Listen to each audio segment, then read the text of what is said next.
eenyummaan ragaalee koos osoo hin ibsamin ture. Kana malees immoo ragaaleen koo dhaddacha cufaa keessatti golgaa duuba ta'uudhaan jecha isaanii yaa kennan jechuudhaan iyyatee manni murtichaas jalaa kuffisuun isaanii yaadatama. Guyyaa har'aa egaa manni murtii waliigalaa federaalaa garee lamaan yookaan immoo abukaatoo fi akkasumas immoo abbaa alangaa wal falmisiiseeti kan jiru. Abbaan alangaas akka labsii namoota ragaa bahaniif eegumsa gochuudhaaf ba'e lakkoofsa 699/2003tti manni murtii ragaaleen yaaddoo nageenyaa qabu moo hin qaban kan jedhu murteessuu hin danda'u. Kan murteessu abbaa alangaati. Nuyis ragaaleen keenya yaaddoo nageenyaa waan qabaniif iyyannoo keenya galfanneerra. Kanaafuu wanti san hojiirra nuuf oolchuu qaba malee iyyannoo keenya kuffisuu hin qabu jechuudhaan dubbataniiru. Kana malees immoo ragaaleen dhaddacha cufaadhaan yookaan immoo golgaa duuba ta'uudhaan jecha yaa kennan kan jedhu mirga himatamtootaaf heeraan kenname kan cabsuu miti jechuudhaan kaasaniiru. Gama biraatiin immoo abukaatoon yaada abbaa alangaa kana falmuudhaan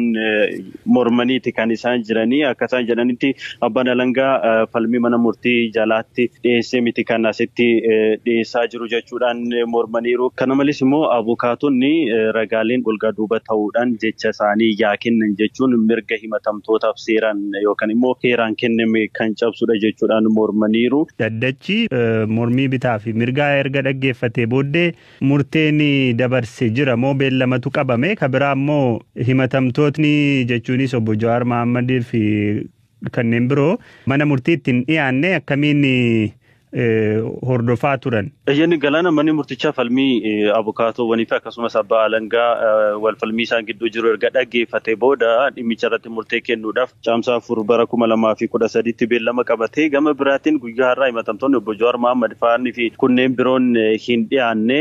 Sababni isaa immoo kanaan dura manni murtichaa gama pilaazmaadhaan dhaddacha irratti akka hirmaatan ajaja kennee ture. Haa ta'u malee obbo Jawaar Mohammad fa'aan gama pilaazmaatiin dhaddacha irratti hirmaachuudhaaf fedhii akka hin qabne torbee darbe keessallee himaniiti kan turanii. Torbee darbees hin dhiyaannu akka jedhan hojjetaan mana sirreessaa gama pilaazmaatiin himatamtoota fi mana murtii qunnamsiisan dubbataniiti kan turani. Haaluma kanaan guyyaa har'aas hin dhiyaanne. Dhimmi kun har'as ka'eeti kan ture. Abukaatoowwan maamiltoonni keenya mirga dhaddacha banaa keessatti dhimmi isaanii ilaalamuu ni qabu kana kan sarbuudha. Kanaafuu dhaddacha irratti argamanii akka hirmaatan yaada isaanii akka ibsatan carraan yaa kennamuu fi ajajni nuuf yaa kennamuu jechuudhaan dubbatanii turani. Haa ta'u malee manni murtichaa dhimma kanarratti al tokko jala murtii kennineerraa sababa dhibee COVID wajjin wal qabateen himatamtoonni as dhufuu hin danda'anii. Kanaafuu dhimmi kun irra deebiidhaan ka'uu hin qabu jechuudhaan dhimmichas hin ilaalle. Galmeen kunis akkasumatti iddoo isaan hin argamnetti akka itti fufuudha kan taasifame jechuudha.